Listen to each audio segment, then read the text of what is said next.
This is WYMT Mountain Sports, your home for the Kentucky Wildcats and local high school sports. The UK women back at home tonight looking to notch another win in SEC play. The Wildcats riding high after their win over Tennessee, hosting Vanderbilt tonight. Tie game in the third quarter, but Krista Reed gives Vandy a 3-point lead with the deep jumper from straight away, 3 of her team high, 19 points. Doors now up 6, and off the miss, Miss Michaela Epps takes it herself the full length of the court. Check out the up and under move and the foul. Cats down 4. Reed has shown she can shoot. Well, here she drives, finishes with the left hand. Vanderbilt gets the upset on the road, 71-69 over number 12 Kentucky. The quarterfinal round of the All A State tournament will be played tomorrow with the girls taking the court in the early session. First up will be Shelby Valley, who will play the Owensboro Catholic Lady Aces bright and early at 8:30. No team from the 15th region has ever beat Owensboro Catholic at the All A, and head coach Rodney Rose says their balance will be tough to defend. A lot of teams, you got a couple players you got to worry about. They play 8 or 9 or 10 kids, and you got to worry about all of them. So that presents another problem, So, we're going to have to try to find a way to defend the best we can and rebound and handle the pressure. It's going to be a tall task. Right after Shelby Valley plays, it will be Harlan's turn. The Lady Dragons scheduled to play Frankfort around 10 o'clock tomorrow morning. Harlan had little problem with Breathitt County in the first round, winning easily 55-30. And with so little time to prepare for the next opponent, head coach Derek Akal says it is important to get a good read on offensive and defensive tendencies. We talk about being prepared, and the girls were prepared when they walked in on the floor tonight. Now the next team, we've seen Menifee County in the Hazard tournament, so we got a feel for how they play. Now they're playing Frankfort, and Frankfort got, I think, the second leading scorer in the state.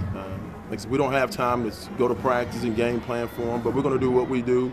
We're just going to see what kind of defense they play, what kind of offense they play, and just take which one comes. Some girls 13th region basketball going on tonight in Knox County. Knox Central and the Jackson County Lady Generals getting together. Pick this one up second half. Jackson County an uphill battle to get back into this one. Morgan Vickers swishes the deep jumper. Defense turning into offense though for the Lady Panthers. Taylor Patterson with the steal. The bounce pass to a darting Tony McCombs bucket and one. She finished with a game high 20. Lady Panthers cruise in this one 77-51 over Jackson County. 2 coverage area teams playing the late session at the boys All A State tournament, including a first-time visitor in Morgan County.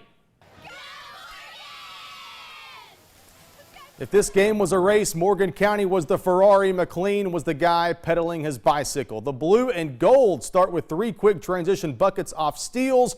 Jordan Perry on the receiving end of all 3, including this nice little two-handed flush. Later in the first quarter, slow down mode now. Perry working at 16 first half points for the coach's kid, 30 on the game. Second quarter, Najah Banks on the run. He just dribbles over to the corner, realizes his defender left him alone. So you know what? Let's just make a 3. Banks finishes with 18. Morgan County up 15 at the break. And the Cougars advance to the quarterfinal round 84-68. And they move on past McLean County. We contested every shot. We contested every pass. We made it very difficult for them to get the ball into the interior. And on the perimeter, we just, we felt like we could pressure a couple of their guards, and we got them to turn, and we came from behind. We were able to get some steals and some layups. And we missed probably about 5 or 6 layups. So, but there's room for improvement. Well, it's a little bit of both. We're always well prepared, but right now we are clicking. And when we get out, or when we pick up our defensive intensity and get out on the fast break, that's when we're at our best.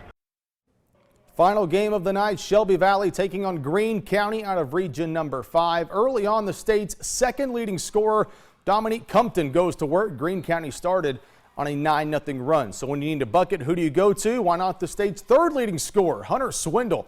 Off balance, Jay stops the bleeding momentarily. And then later, Swindle, he's in a lot of traffic, but somehow wiggles through, scores the tough bucket. Back, though, to Compton for Greene County. Man, is he tough. Quick pull-up jumper for Compton, the state's, as I mentioned, the second leading scorer. He had 21 first-half points. Greene County right now in the third quarter. The Dragons lead Shelby Valley by a score of 36-21. 30-26. A little more locally, Wolfe County trying to avenge a 21-point loss to rival Breathitt County earlier in the season. Jason Haddix gets behind the defense for the easy bucket. That ties things up early in the second. For the Bobcats, though, Jerry O'Hare spots up in the corner, receives the pass, lets it fly. That pulls Breathitt to within one.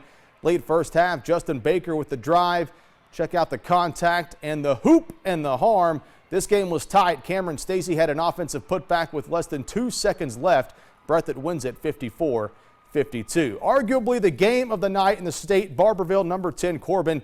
Easily one of the best games across the Bluegrass. Second quarter, Corbin having their way on offense. Andrew Taylor in transition stops, pops, drops down the jumper. Hounds led by as many as 10, but back come the Tigers in the second half because this guy catches fire. Tate Carter, one of his 5 3-pointers. U-Pike top play contender under 6 seconds to play. Corbin down 2. Andrew Taylor knows for the bucket.